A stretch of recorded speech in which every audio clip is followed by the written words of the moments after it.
क्या आप जानते हैं कि अतुलित बल के धाम पवन पुत्र हनुमान को एक श्राप के कारण अपनी ही दिव्य शक्तियां विस्मृत हो गई थी।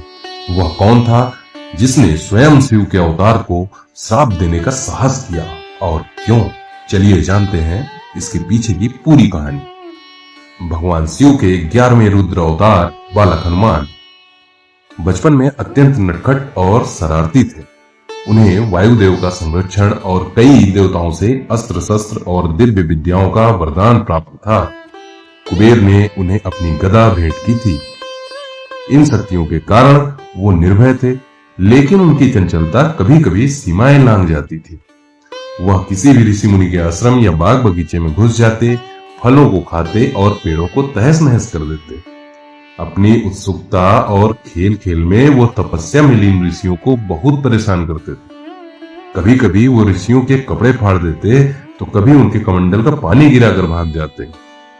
उनकी शरारतें दिन ब दिन बढ़ती जा रही थी। एक बार अंगीरा और भृंग वंश के महान ऋषि एक घने वन में कठोर तपस्या कर रहे थे। बाल हनुमान अपनी आदत के अनुसार वहां भी पहुंच गए और उन ऋषियों को सताना शुरू कर दिया। उनकी तपस्या बार बार भंग हो रही थी। ऋषियों ने उन्हें समझाने की कोशिश की, लेकिन हनुमान जी की चंचलता नहीं रुकी। अंत में क्रोधित होकर एक ऋषि ने उन्हें श्राप दे दिया।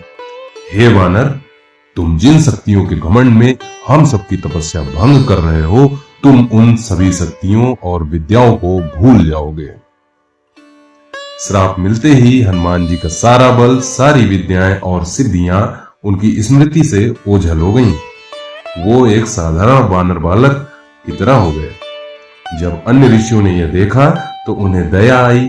उन्होंने श्राप देने वाले ऋषि से कहा कि बालक ने यह सब अज्ञानतावश किया है। तब ऋषियों ने श्राप में एक सुधार किया और कहा, जब कोई तुम्हें तुम्हारी शक्तियों का स्मरण कराएगा तब तुम्हें अपनी सारी शक्तियां पुनः प्राप्त हो जाएंगी। यह श्राप लंबे समय तक बना रहा। फिर त्रेता युग में जब माता सीता की खोज में वानर सेना समुद्र तट पर पहुंची तो 100 योजन विशाल समुद्र को लांघने की चुनौती सामने आई। कोई भी वानर ऐसा करने में सक्षम नहीं था। तब बुद्धिमान जामवंत जी हनुमान के पास आए, जो चुपचाप एक कोने में बैठे थे।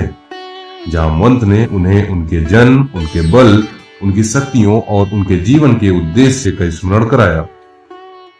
जामवंत के वचन सुनते ही हनुमान जी को अपनी भूली हुई सारी शक्तियां याद आ गईं। उन्होंने एक विशाल रूप धारण किया और एक ही छलांग में समुद्र लांघकर लंका पहुंच गए। इस तरह एक श्राप जो उनकी बाल लीलाओं का परिणाम था समाप्त हुआ और हनुमान जी ने असंभव को संभव कर दिखाया। तो यह थी कहानी हनुमान जी के अपनी शक्तियों को भूलने और उन्हें पुनः प्राप्त करने की। अगर आपको यह कथा पसंद आई तो वीडियो को लाइक करें और चैनल को सब्सक्राइब करना ना भूलें। जय श्री राम।